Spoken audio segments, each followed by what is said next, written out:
Gracias por seguirnos en El Mundo desde el Sur. Soy Luis Francisco Blandón desde Caracas, Venezuela. Hablando de este país latinoamericano, luego, por supuesto, de semanas tras la agresión de los Estados Unidos en este territorio latinoamericano y que ha tenido, por supuesto, un gran debate a nivel nacional e internacional sobre no solamente las acciones de los Estados Unidos, sino también las consecuencias que esto representa en el derecho internacional, pero también la respuesta del pueblo venezolano y de las autoridades, de las instituciones de este país, de lo que ha sido esta agresión sin precedentes en la historia, como decía la presidenta encargada de Venezuela, una mancha en las relaciones entre Estados Unidos y Venezuela. Justamente me acompaña una voz institucional, el fiscal general de Venezuela, Tarek William Saab. Fiscal, muchísimas gracias por su tiempo. Muchísimas gracias con la audiencia por la latinoamericana de conversar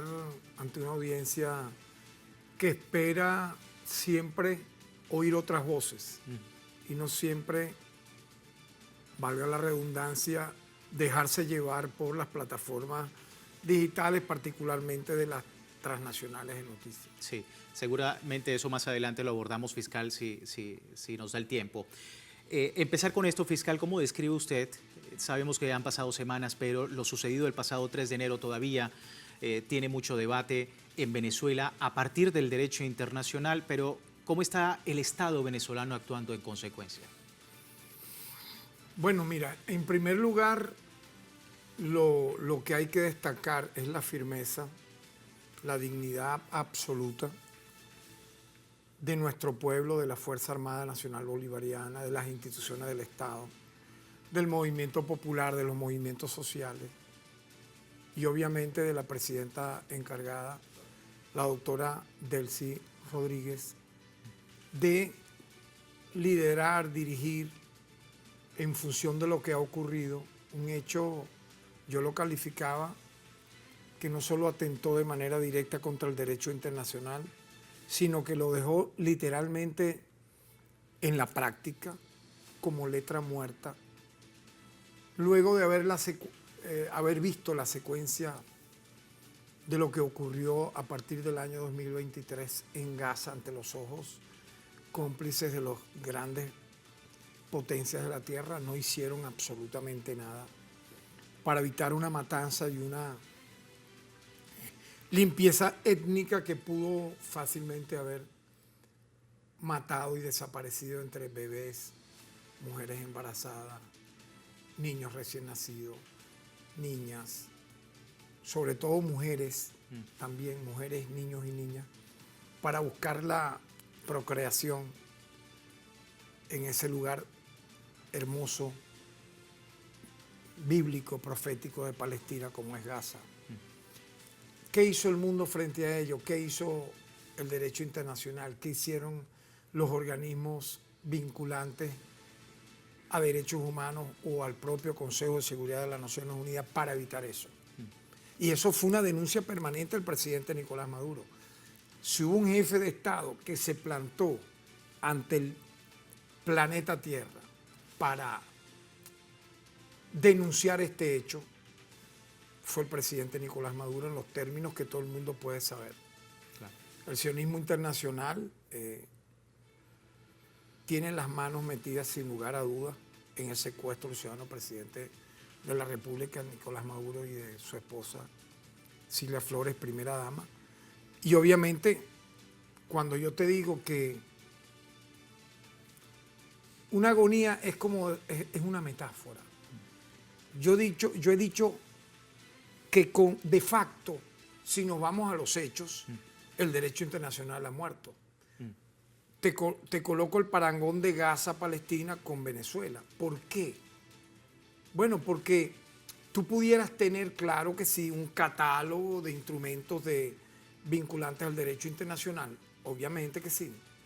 La Convención de Ginebra, el Pacto Internacional de Derechos Civiles y Políticos, lo que tiene que ver con los tratados vinculantes a la Corte Internacional de Justicia, lo que tiene que ver también con la CPI, la Corte Penal Internacional, el Estatuto de Roma, la propia Declaración Universal de los Derechos Humanos firmada el 10 de diciembre de 1948. Cuando tú haces toda esa secuencia, paso a paso, tú notas que sí hay, obviamente, firmas de instrumentos vinculados al derecho internacional público, al derecho internacional de los derechos humanos, al derecho internacional humanitario. Claro que sí. Ahora bien, vámonos a los hechos. A los hechos, cuando ellos no se respetan, cuando te dicen hay un límite a la hora de actuar en un país que no está en guerra contra otro país, caso Venezuela y Estados Unidos, no ha habido tal guerra. ¿Qué te dice el derecho internacional? ¿Qué te dicen las constituciones del planeta? Que no puedes iniciar una agresión militar y menos aún secuestrar a un presidente en funciones. No puedes. Eso está prohibido. Cuando tú lo haces, tú cruzas la raya amarilla. Y eso fue lo que ocurrió en el caso venezolano. Se violó el espacio aéreo venezolano, nuestra soberanía nacional. Se violó la propia constitución de los Estados Unidos de América, que te refiere que un presidente, un jefe de Estado, tiene poderes de guerra, pero los mismos están limitados a qué. Si tú vas a actuar en contra de una nación, tú debes tener dos supuestos fundamentales. Uno, que Estados Unidos esté en guerra contra la nación donde el presidente va a hacer uso de esos poderes de guerra, cosa que no según ocurrió. la Constitución. En el caso de Estados Unidos y Venezuela, eso no existe. No ha habido tal guerra. ¿Dónde? ¿Dónde aparece ese enfrentamiento armado? No existe. Segundo, en caso de que tú vayas a actuar en los términos que manda la Constitución, tú tienes que tener el permiso del Congreso de los Estados Unidos. Y eso no ocurrió. Ahora, ¿la acción fue de guerra? Claro. Se utilizaron aviones de combate, misiles, buques, drones, bombarderos, helicópteros.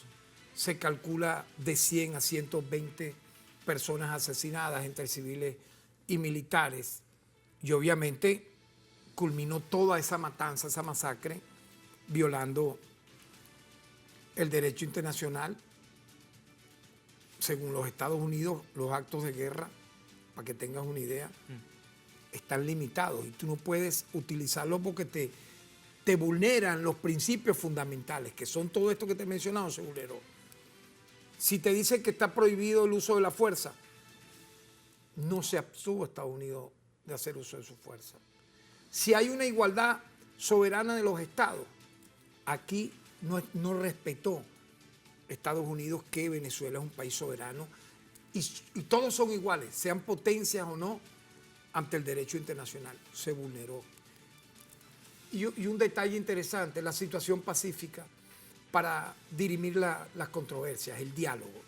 Hubo un diálogo en marcha que fue pulverizado. De hecho, hubo una llamada entre el presidente Nicolás Maduro y el presidente Donald Trump previo a estos ataques. Se vulneró ese inicio de ese diálogo que tenía como paso posterior una reunión entre ambos presidentes.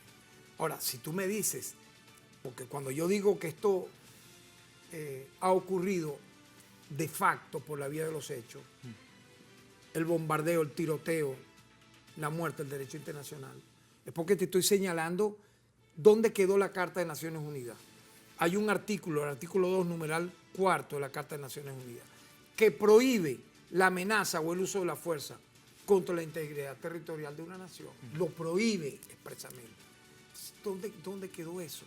Pero yo dije el día 6 de diciembre, cuando una comisión de la Asamblea Nacional fue a informarnos de la instalación de la misma, yo allí denuncié que se violó el principio de inmunidad presidencial absoluta. Usted decía, en específico, sí. Usted decía inmunidad personal sí, absoluta. Absoluta. ¿A qué se refiere y qué implica esto? Bueno, es un principio, en primer lugar, que emana de la Corte Internacional de Justicia. Tantas veces, yo diría, de manera, muchas veces que uno no termina de entender, ¿no? Por la vía del verbo es aclamada como instancia. Las superpotencias siempre mencionan para dirimir conflictos la Corte Internacional de Justicia. Uno de los principios de la Corte Internacional de Justicia es la inmunidad personal absoluta. Tiene un fallo, te te la puedo decir Por favor. para que la busquen. Sí. En el año 2002 ellos hicieron un fallo para describir las órdenes de arresto. Un presidente en funciones, tú no puedes arrestarlo, tú no puedes, mucho menos secuestrarlo, mucho menos procesarlo, y menos una jurisdicción penal, en este caso de los Estados Unidos, que no corresponde al territorio venezolano. Pero igual hay un pacto, el Pacto Internacional de Derechos Civiles y Políticos. En su artículo 1 te establece claramente la soberanía de los pueblos. Todos los pueblos tienen el derecho de libre determinación. En virtud de este derecho, establecen libremente su condición política y prevén asimismo a su desarrollo económico, social y cultural. ¿Dónde quedó ese pacto que fue una esperanza para los pueblos de la tierra? ¿Dónde está la soberanía? ¿Dónde? Entonces, fíjate tú el catálogo, ahora, de derechos vulnerados. Tú me dices, por esa razón, Venezuela va a dejar de utilizar el derecho internacional para la defensa de nuestra soberanía del presidente, la primera dama. Vamos a seguir usándolo. ¿Por qué? Porque yo he dicho, está muerto el derecho internacional, pero con las acciones de nuestras en defensa del presidente, en defensa de la primera dama, en defensa de nuestra soberanía, en todos los organismos correspondientes, nosotros tenemos la vanguardia, podemos hacer la voluntad y el pueblo tiene que acompañarnos, el mundo tiene que acompañarnos para que renazca ese derecho internacional, no en un escrito, no en el artículo tal, no, sino en una letra viva. Porque fíjate, yo ponía como ejemplo la Constitución del 61, cuando hubo la reunión de juristas la semana pasada, sí, un acto extraordinario que reunió a más de 2.000 juristas. Yo decía, claro, la Constitución del 61 se aprobó. El Congreso la aprobó luego que un bufete la hizo durante una semana en una oficina oscura allá de Caracas.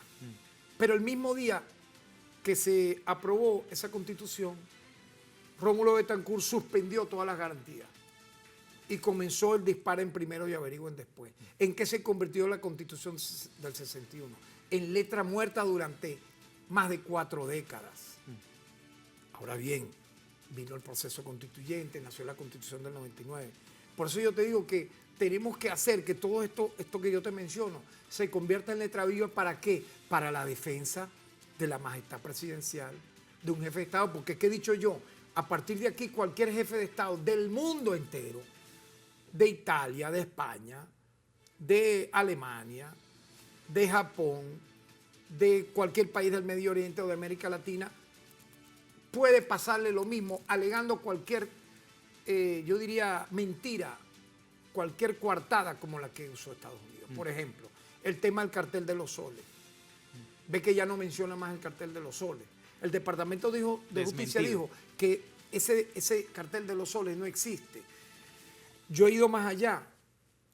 Cuando pudo haber existido fue entre el año 1990 y 1993 y fue una creación de la CIA y de la DEA bajo el gobierno de Carlos Andrés Pérez en su segundo mandato. Tú me dirás, ¿dónde están las pruebas de ello? Mira, ve las declaraciones que ha dado Grudó, el dueño de la empresa mercenaria Silvercorp. Él dijo que él le consta que esa fue una creación de la CIA y la DEA, que incluso fue creado el cartel de los soles en los Estados Unidos para traficar drogas desde Venezuela hacia Estados Unidos y el mundo entero. O sea, lo ha dicho alguien que es de la CIA, que fue de la CIA. Pero aparte de eso, eso está registrado. Llega el gobierno de Hugo Chávez, posterior al gobierno de Carlos Andrés Vidal de Caldera, pero cuando llega el gobierno de Hugo Chávez, los decomisos de toneladas de alijo de droga, cocaína, marihuana, lo que tú quieras, han sido impecables e implacables ejemplos en el mundo entero. Tan es así que los organismos que estudian esta materia en la ONU revelan que Venezuela es uno de los países que mayor combate ha hecho contra los grupos de narcotráfico. Aparte que el 95% de la droga que llega a Estados Unidos y de Estados Unidos a Europa no sale de Venezuela, sino de la costa del Pacífico. ¿Cuáles son los países? Brasil, Ecuador, Paraguay, Argentina, Perú, Colombia. ¿Qué tiene que ver eso con Venezuela? Absolutamente nada. Y menos del 5% saldría de la Guajira colombiana, territorio colombiano. Pero entonces esa fue la coartada. Decir que tú puedes creer eso sin mostrar las pruebas. Que Venezuela traficó no sé cuántas toneladas de droga a los Estados Unidos. ¿Dónde están las pruebas? Las pruebas significa audios, videos, extracciones telefónicas durante décadas que lo digan, testimonios, confesiones, detenciones sobre personas que hicieran eso, desmantelamiento de carteles en Venezuela que pudieran decírtelo algo como eso, y no existe.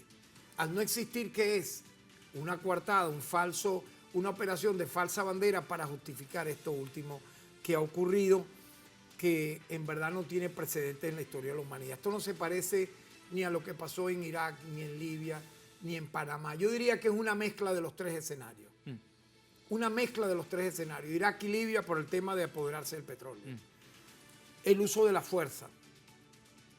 Afortunadamente Venezuela es un país de paz y ha evitado el tierra arrasada.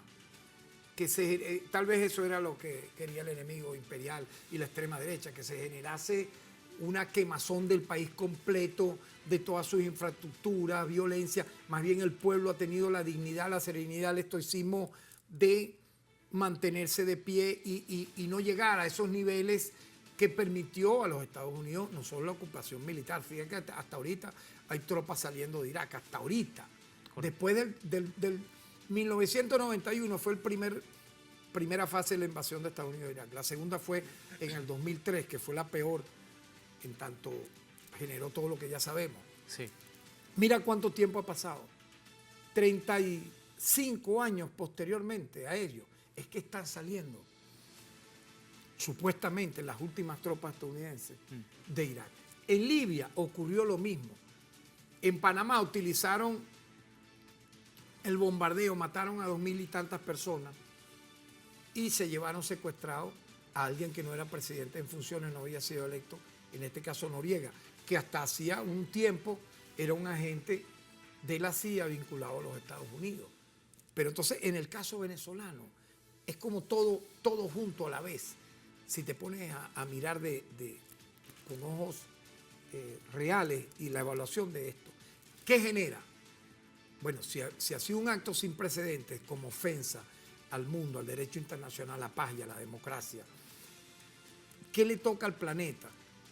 Llamar no solo a un diálogo, sino imponer. Mira, yo sé que uno cuando habla así, mucha gente es incrédula, pero es que no nos queda otro mecanismo. Apoyar a la presidenta encargada, doctora Delcy Rodríguez, en todos los planes que tiene para esa diplomacia de paz con el mundo entero. Nuestra Cancillería está activa hablando con todos los gobiernos del mundo. Ha habido condenas, pero eso no basta, si me permites. Yo creo que cuando se habla, por ejemplo, ¿cuántas veces no se habló del Estatuto de Roma, de la Corte Penal Internacional? Tú sabes esta acción que implicó un crimen de agresión. Se violó el artículo 8 del Estatuto de Roma, que tanto nombran gente vinculada supuestamente, entre comillas, a los derechos humanos. Mira, una gran decepción en el mundo deben tener los activistas de derechos humanos al ver muchas ONG nacionales e internacionales actuando literalmente, por más que ellos lanzan un comunicado y en medio del comunicado hay dos líneas diciendo que no están de acuerdo con el secuestro del presidente Nicolás Maduro, pero todo lo demás es justificar la narrativa, porque ellos fueron los que abrieron las puertas a estas circunstancias, diciendo que en Venezuela no había democracia, que en Venezuela era un país, un Estado fallido, cuando era todo lo contrario. Fíjate los niveles, a pesar de, pero no te hablaban del bloqueo, 1100 sanciones coercitivas unilaterales. Eso es una guerra jamás vista, que te impide comprar, vender tus productos, buscando la asfixia y teniendo como consecuencia que la migración. Cuando dicen que regresen las familias, pero si ustedes fueron los voceros de la extrema derecha los que fomentaron las medidas del bloqueo, las sanciones coercitivas unilaterales, que implicaron que buscar el colapso de nuestra economía. Con todo y eso, Venezuela pudo superar ese obstáculo y enrumbándose en un nuevo destino, pero no les importó. Igualmente, como te señalé, cuando tú te pones a ver de 100 a 120 ciudadanos venezolanos inocentes, había señoras, adultas mayores, niños durmiendo a esa hora, fueron asesinados. Aparte de los miembros de la Fuerza Armada Nacional Bolivariana y el Cuerpo de Seguridad, en base a un convenio Cuba-Venezuela, había también oficiales cubanos heroicamente, digamos, asesinados en combate. Eso no fue, como han querido decir en una narrativa, un acuerdo, una entrega. ¿Cómo va a haber un acuerdo y una entrega con 120 civiles y militares asesinados? Con personas rematadas en el piso. Nosotros tenemos 5 fiscales nacionales investigando estos hechos porque el mundo tiene que conocerlos y tiene que despertar. Y yo allá voy como una conclusión de esta primera parte de tu programa. ¿En qué concluye todo esto que te menciono? En una exigencia inequívoca, única. La libertad incondicional del presidente Nicolás Maduro y la diputada y primera dama Cilia Flores. No olvidemos que la doctora Cilia Flores es diputada, electa. Claro. Y también tiene inmunidad. Y se violentó todo eso. Eso se disolvió a pedazos. Mira, los que apoyan eso creen que pueden estar como que no les va a pasar nunca nada. Ellos creerán que están escudados, que están ya como que lejanos a una acción. Mira, toda acción tiene una reacción. El karma negativo existe, ¿no? Tú cosechas lo que siembras. Y mira, así como uno denuncia la agresión estadounidense en los términos que te lo he dicho, yo denuncio todos esos factores de la extrema derecha que le abrieron las puertas a esta situación. Donde murieron, ve que nunca hablan de los civiles y militares asesinados, como que no existieran, como si fueran menos que un objeto. Nosotros los reivindicamos, nosotros pensamos, creemos y estamos convencidos que en base a todo esto el derecho internacional tiene que resurgir. Tiene que resurgir de una manera en la cual, en este caso particular, el juez de la causa decrete en la audiencia que habrá en marzo la inmediata libertad del ciudadano presidente Nicolás Maduro y de ¿Está su usted señora absolutamente esposa. seguro de eso? Bueno, mi lucha está enmarcada en ello porque nosotros somos titulares de la acción penal en Venezuela, tenemos la cualidad también dentro del poder ciudadano de asumir la defensa del Estado y sus instituciones. Claro. Y en este caso, Nicolás Maduro es el jefe del Estado, que fue electo el 28 de julio del año 2024. Ellos nunca pudieron desmentir dicha elección. Colgaron en una página que a las 48 horas la quitaron, no sé si te recuerdas, unas actas que eran repetidas. O sea, una persona aparecía 4 veces votando ahí y votando por alguien que no era su candidato. Eso fue denunciado en su momento. Por eso la quitaron a los 2 días.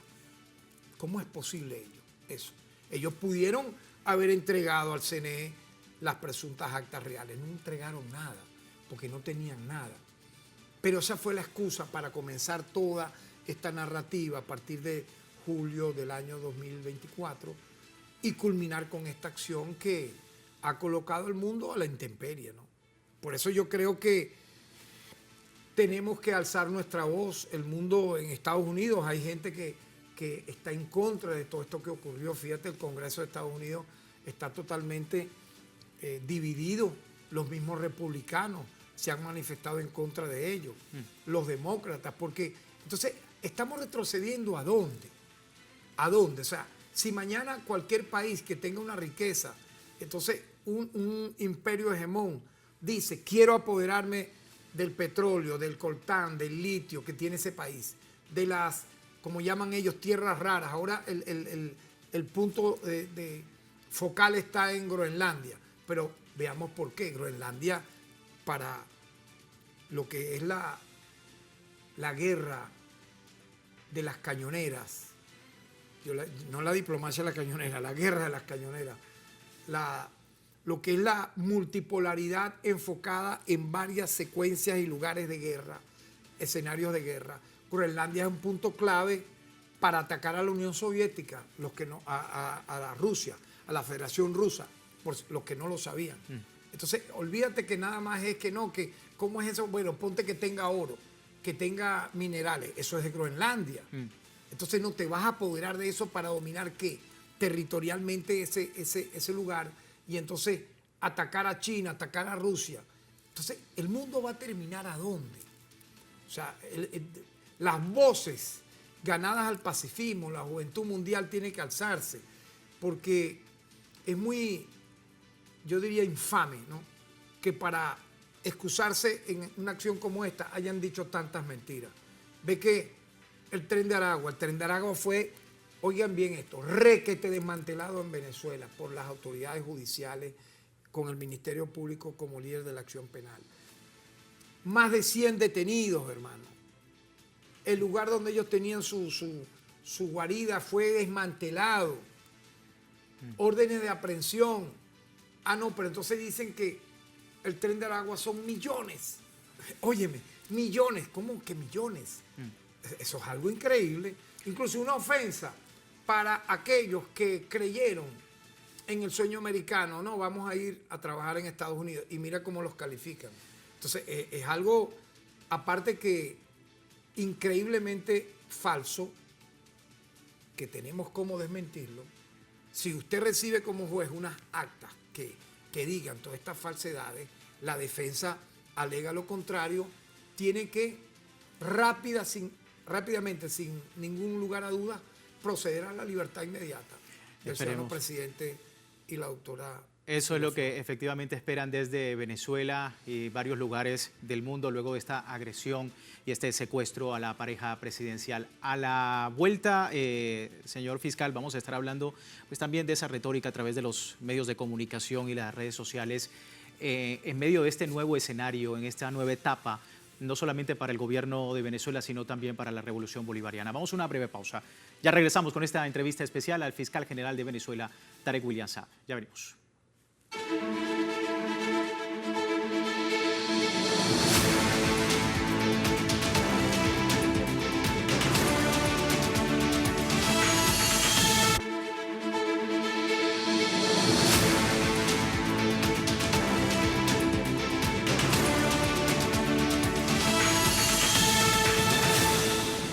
Gracias por seguirnos en El Mundo desde el Sur. Entrevista especial al fiscal general de Venezuela, Tarek William Saab, nos acompaña pues con estas reflexiones en torno a lo que ha ocurrido en Venezuela en las últimas semanas y de alguna manera también, fiscal, en términos de redes sociales y en términos de la desinformación en un país como Venezuela. Y le pregunto esto, fiscal, porque por un lado vemos información, por ejemplo, desde Estados Unidos colocando la bandera en suelo venezolano, por el otro lado diciendo que el gobierno ha condecorado a la CIA, en fin, una gran cantidad de información falsa que efectivamente pone en el debate acá en Venezuela y también en el contexto internacional lo que está pasando en un país latinoamericano como Venezuela. Preguntarle sobre esto, teniendo en cuenta, fiscal, que el gobierno de Venezuela ya ha anunciado una nueva etapa en la institucionalidad y en las relaciones con Estados Unidos y el mundo. ¿Cómo está evaluando ese escenario de las redes sociales? Bueno, mira, en primer lugar, yo no sé si tú dirías, tú, por ejemplo, que eres un estudioso de este tema, que estás asombrado. Oye, estoy asombrado de esto. Yo no estoy asombrado. En primer lugar, porque yo diría el rostro de la guerra híbrida, el rostro real, es mentir. Goebbels se quedó literalmente como un niño de preescolar. Goebbels, aquel sujeto que decía repetir una mentira 1000 veces para que se convierta en verdad. Al lado de lo que ha ocurrido en el planeta Tierra en esta etapa de la humanidad, que es sombría y oscura a nivel de las comunicaciones.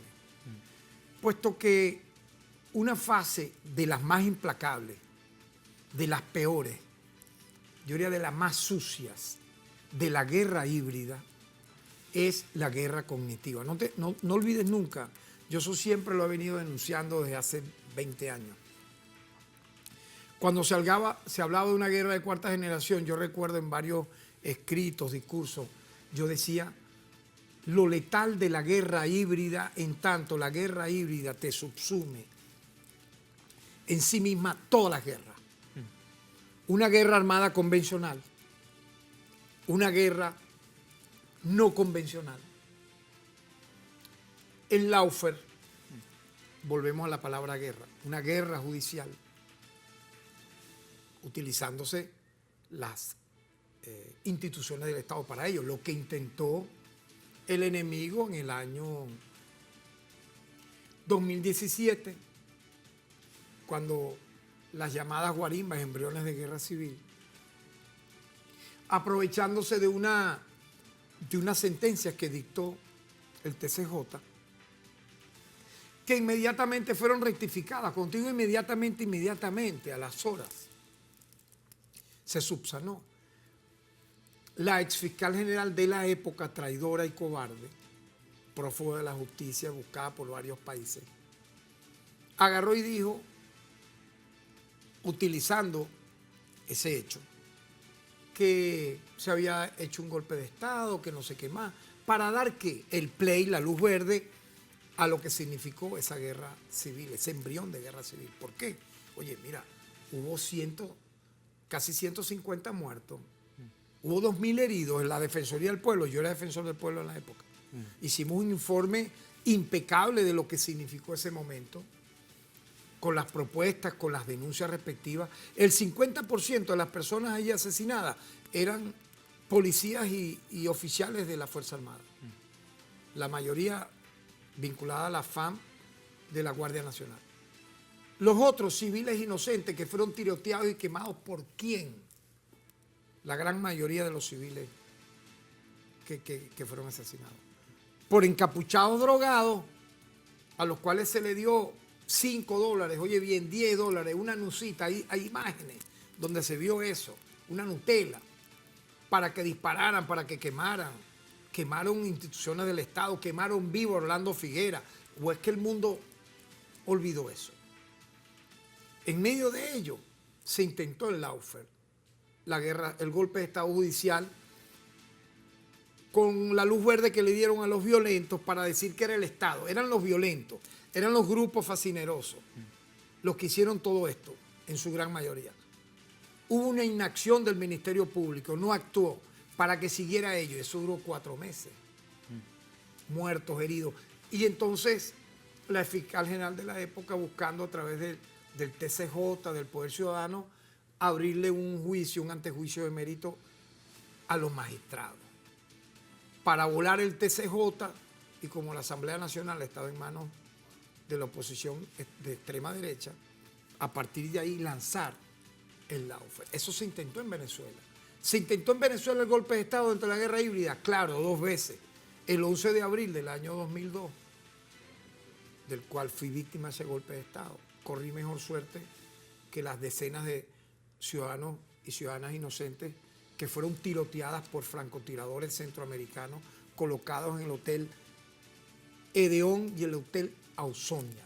Dispararon y mataron a esas decenas de venezolanos para justificar el pronunciamiento de los golpistas traidores. Fueron detenidos en su momento porque todavía estaba el gobierno de Hugo Chávez en funciones el 11 de abril. Pero luego que viene el 12, los liberaron y los soltaron los propios golpistas, a estos francotiradores asesinos, para que tengas una idea. Luego vino el golpe petrolero, económico, la guerra económica forma parte de la guerra híbrida. Luego vino el intento de magnicidio utilizando drones, ¿verdad? El 4 de agosto del año 2018, para matar al presidente del alto mando allá en la avenida Bolívar. Eso fue una operación totalmente aprobada por el gobierno de Estados Unidos de la época, y tuvo las manos metidas todos los que de la extrema derecha que auparon esa acción. Y luego que quedan detenidos las personas por un delito tan grave como ese, los llamaban presos políticos. Luego vino el golpe de Estado del 30 de abril del año 2019, el intento de golpe de Estado. Usaron policías, guardias, y fracasaron. Fíjate tú, ¿no? Todo eso lo fue llevando a este odio por no haber logrado el objetivo. vino el intento de invasión, incursión marítima de la operación Gedeón en mayo del año 2020, en plena pandemia, en plena cuarentena, eso algo jamás visto. El bloqueo económico con las medidas coercitivas unilaterales jugando su peor papel. Eso ocurrió. Entonces, todo eso forma parte de la guerra híbrida con el componente que tú mencionas, el componente de la guerra cognitiva. Para lavar cerebros, borrar todo esto que yo te estoy mencionando, la acción enemiga, utilizando armas, utilizando la guerra económica, utilizando las sanciones, utilizando bombarderos, utilizando golpes de Estado, utilizando embriones de guerra civil, quemando viva gente, edificios, etc. Todo eso queda borrado según la fase de la guerra cognitiva y te convierten entonces lo malo en bueno. No, ellos no son terroristas, no son criminales, los que mataron a Orlando Figueras, los que quemaron todo lo que podía estar en su paso, los que le dispararon a matar a policías, a guardias, etcétera, sino son, ¿te recuerdas? Ponían entre comillas, libertadores. Sí. Entonces, los que piden invasión, los que pidieron invasión, los que clamaron por invasión, los que buscaron bañar de sangre a Venezuela, no, entonces merecen un premio Nobel y son personas pacifistas. Eso es un vómito, eso ha asqueado al planeta Tierra. Y vemos las cartas de muchísimos personeros que han llamado a la paz. Por ejemplo, el premio Nobel argentino. Tú has visto lo que él dijo. Él hizo una carta súper exacta denunciando la falacia. Símbolos del rock clásico mundial, como Roger Waters, el mismo comité del premio Nobel. Ese premio ya no existe, para que sepa. Ese premio, así como quedó pulverizado el derecho internacional, el premio Nobel quedó ya implosionado y no existe ya.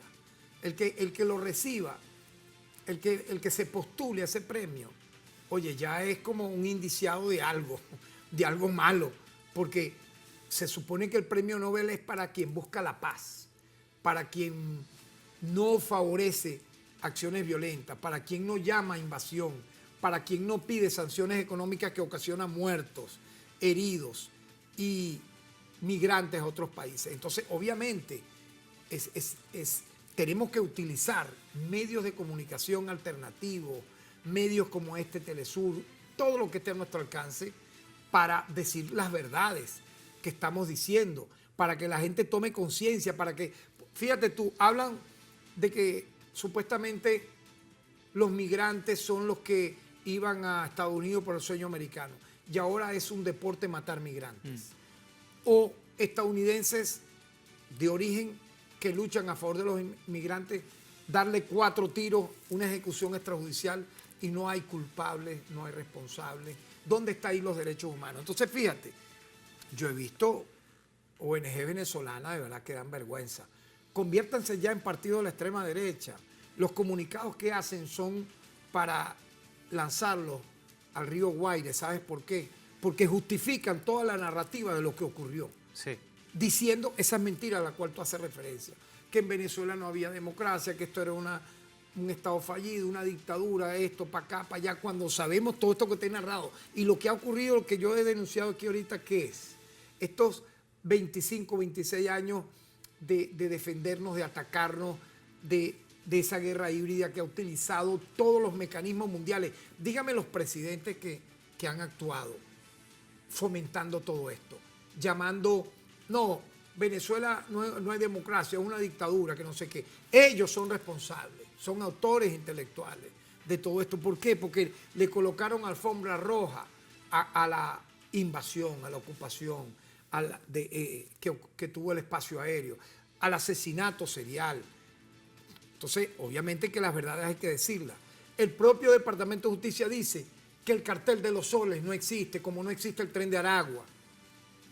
Yo pudiera agregar, la gran mayoría de los venezolanos que han migrado a Estados Unidos o otros países del mundo son gente sana, son gente buena, son gente trabajadora, víctimas de esa guerra híbrida que fomentó a través de las sanciones unilaterales la migración.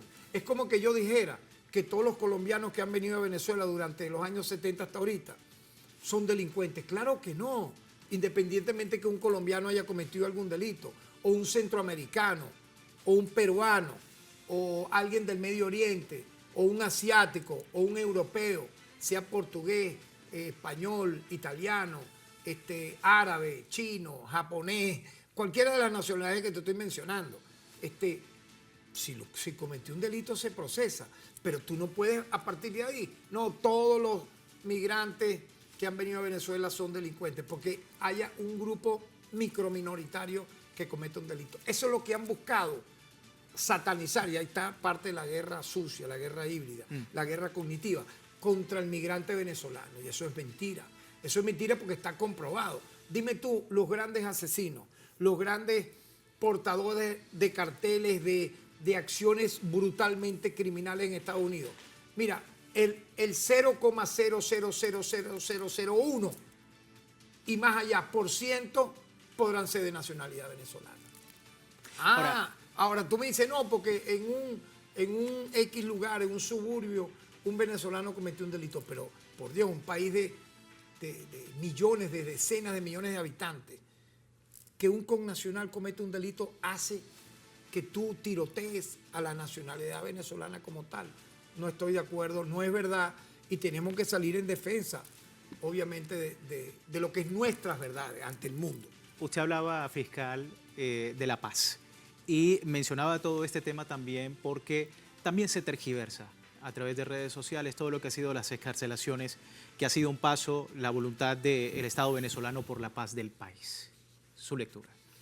Bueno, mira, en primer lugar, yo tengo que destacar que ha sido política del Estado venezolano, incluso de la época de Hugo Chávez, dictar, no solamente en épocas de diciembre, no solamente en épocas puntuales como pudiera darse por una coyuntura histórica, sino de manera permanente, medidas que son, dentro del proceso penal venezolano, tipificadas como estas: medidas menos gravosas de privativa de libertad, medidas cautelares o sobreseimientos de una causa.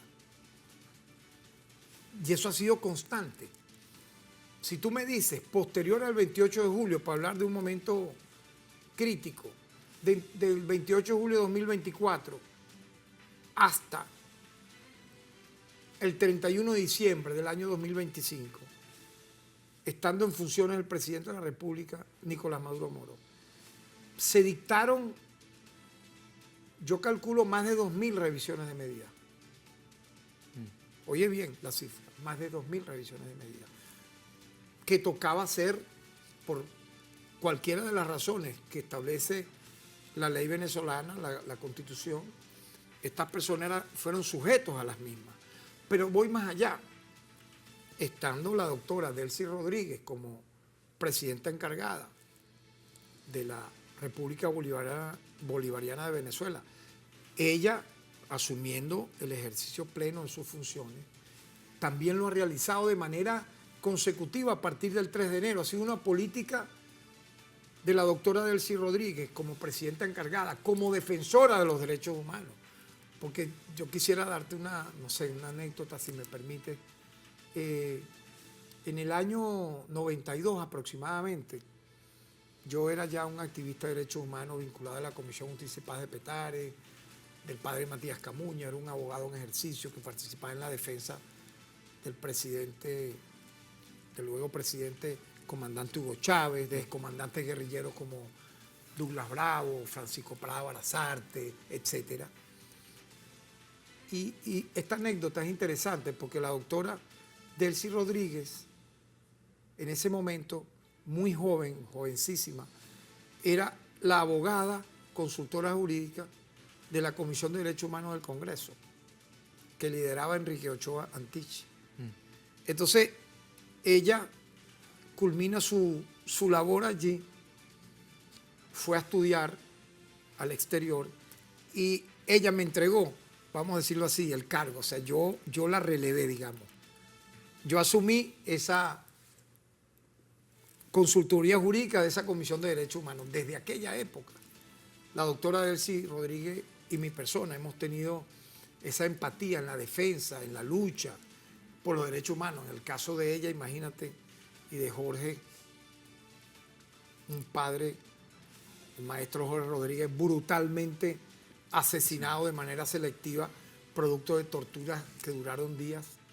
Entonces, obviamente, nosotros venimos de ahí, de esa escuela, y hemos hecho lo que ellos no hicieron con nosotros, lo que nunca han hecho con nosotros. El fascismo con nosotros, las veces que le ha tocado actuar, es para el exterminio, es para tierra arrasada. Hugo Chávez gana en diciembre del año 98, vino el año 99 y llamó al país a un diálogo nacional, convocó una constituyente.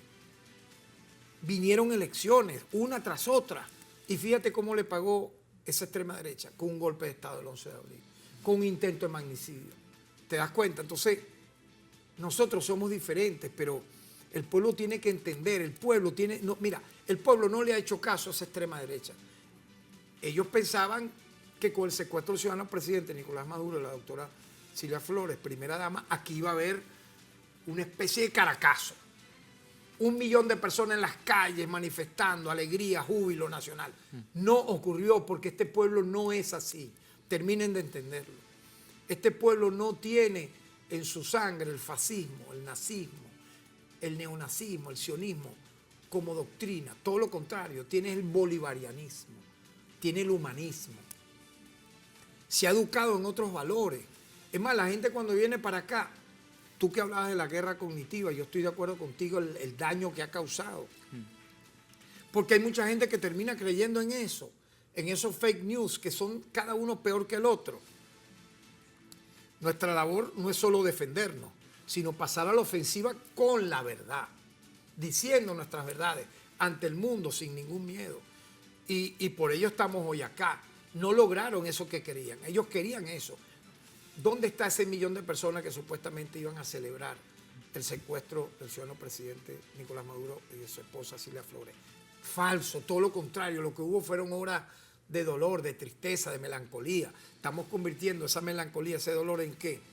En una épica para una batalla por la libertad de nuestros hermanos que merecen una vuelta a casa inmediata, como hemos logrado, fíjate tú, rescatar a los presos que estuvieron encadenados. Hay que escuchar los testimonios, este programa que se ve en muchos lugares del mundo. Oye, lo que pasó con los casi 300 venezolanos esposados, encadenados en el Secote en El Salvador. Eso no ameritó que la Corte Penal Internacional juzgara a Bukele por violentar el Estatuto de Roma, por violentar el derecho internacional, por violentar la Declaración Universal de los Derechos Humanos, por cometer de manera serial torturas, tratos crueles, inhumanos y degradantes, privativa ilegítima de libertad, entre otros delitos que allí ocurrieron. Y fíjate, nada, ahí no pasó nada. Entonces, ¿cómo es eso? Que entonces la narrativa de la guerra mediática, esa acción de Bukele sí tiene que ser aplaudida. Y lo que ha hecho Venezuela, defenderse de personas que utilizando armas convencionales y no convencionales han buscado asaltar cuarteles, asesinar, matar. Entonces, tiene que haber impunidad, no tienen que ser procesados. Tienen que ser procesados. En medio de un proceso judicial, algunos pueden ser liberados, sí. Otros pueden ser sobreseídos también, pero eso forma parte del proceso. Y eso siempre se ha hecho. Mira, hay muchos testigos, pero no lo dicen, no lo cuentan, no se atreven a dar la cara y referir que se les ha hecho esa actuación en base a lo que es el derecho a un juicio justo. Pero entonces, en el caso del presidente Nicolás Maduro, ahí sí, esa privación de libertad ilegítima sí tiene, por favor, razón de ser, violando todos los tratados internacionales. ¿Cómo entonces justificarían ellos eso? ¿Esto lo han entendido los partidos políticos? ¿Los han entendido en Venezuela? Bueno, mira, yo creo que ahorita hay una etapa donde cualquiera, incluso los factores de la oposición que viven aquí, saben que mañana le pueden hacer lo mismo. ¿Acaso Noriega no era una ficha, no era un un cuadro cerrado de la CIA y de los Estados Unidos, y se lo llevaron. Ha ocurrido con otros jefes de Estado que le han servido al imperio en otros países del mundo, o factores políticos que se asociaron y que andaban con ellos retratándose. Al final los asesinaron, los persiguieron, los desaparecieron. Entonces, es un tema que hay que mirar, y por eso yo vuelvo al exhorto que hace la presidenta encargada, doctora Delcy Rodríguez. La diplomacia bolivariana de la paz. Ella fue canciller, ella conoce de todo esto que te estoy mencionando, ella sabe los alcances de cada uno de los pasos que hay que dar, y lo está haciendo de una manera excepcional, porque lo que hemos logrado hasta ahorita es una hazaña.